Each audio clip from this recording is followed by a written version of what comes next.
Hi guys, welcome back to my channel Swad by మను.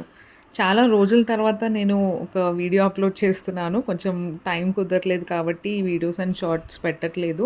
అలానే మీ support తగ్గొద్దు నాకు. ఎప్పటికీ మీరు సపోర్ట్ చేయండి. లైక్, షేర్, సబ్స్క్రైబ్ తప్పకుండా చేయండి.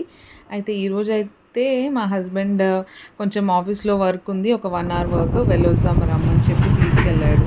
సరే అని వెళ్ళిన. ఇంకా ఆయన వర్క్ ఏదో చూసుకున్నాడు. నేను కాసేపు లాబీలో కూర్చొని టైం పాస్ చేశా.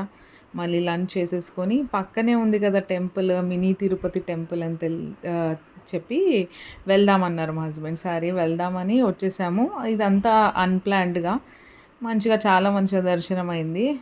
అండ్ ఇంకోటి ఏందంటే రోజు వర్షం పడుతుంది. ఈరోజు మాత్రం అస్సలు వర్షమే పడలేదు. ఎంత మంచిగా ఉండేనో వెదర్ అయితే. ఈ టెంపుల్‌కి ఆల్మోస్ట్ నేను 1½ ఇయర్ తర్వాత వస్తున్నాను. అంటే 2 ఇయర్స్ బ్యాక్ నా బర్త్‌డే రోజు వచ్చాను. మళ్ళీ ఈరోజు వస్తున్నా.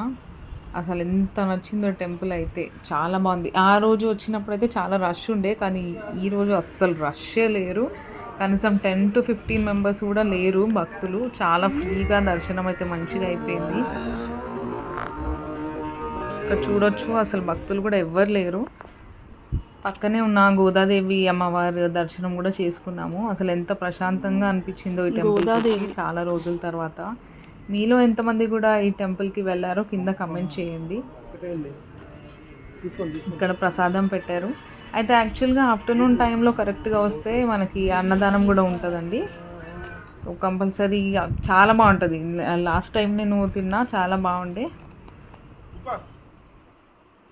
మళ్ళీ అక్కడ దర్శనం అయిపోగానే పక్కనే ఉన్న జగన్నాథ్ టెంపుల్కి కూడా వచ్చేసాము. ఈ టెంపుల్కి అయితే ఆల్మోస్ట్ 4-5 ఇయర్స్ అవుతుంది అనుకుంటా నేను రాక. బైక్ ఇక్కడ పార్కింగ్ చేసుకున్నాము. ఇక్కడ రాగానే చూస్తే అందరు బయట నించున్నారు. ఎందుకు నించున్నారా అని కన్ఫ్యూజ్ అయ్యాము. తర్వాత అర్థమైంది ఇక్కడ ఇంకా మనకి డోర్స్ ఓపెన్ చేయలేదు. అదేంటో మా అదృష్టం. మేము రాగానే 1 మినిట్ కూడా అసలు ఆగలేదు, డోర్స్ ఓపెన్ అయిపోయాయి. ఇంకా అప్పటికి లోపలికి వెళ్ళాము. అందరు లోపలికి వెళ్తున్నారు. ఇక్కడ కూడా దర్శనం చాలా బాగుంది. అసలు ఎంత ప్రశాంతంగా అనిపించిందో. ఆ వెదర్ కానీ, అక్కడ అంత రష్ ఉండకపోవడము చాలా మంచిగా అనిపించింది.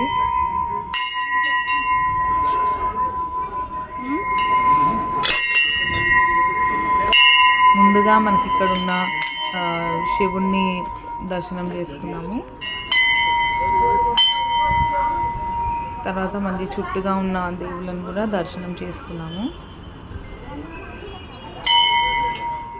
వావ్! ఈ టెంపుల్ అయితే అసలు ఎంత బాగుంటుందో అండి. చాలా చాలా బాగుంటుంది. ఇది చూసిన ప్రతిసారి నాకు అంటే ఒరిజినల్ టెంపుల్ ఎక్కడైతే ఉందో ఒరిస్సాలో అది చూడాలనిపిస్తుంది. ఎప్పుడు వెళ్తానో ఏమో మరి. జై శ్రీరామ్. నాకు హనుమంతుడు అంటే చాలా ఇష్టం అండి. అసలు ఆ విగ్రహం కూడా ఎంత బాగుందో. అసలు మొత్తం డైమండ్స్ లాగా ఉండే. తర్వాత బయట కాసేపు కూర్చున్నాము. చాలా ప్రశాంతంగా అనిపించింది. దాని తర్వాత ఇంటికి వెళ్ళిపోయాము. Thank you. బాయ్.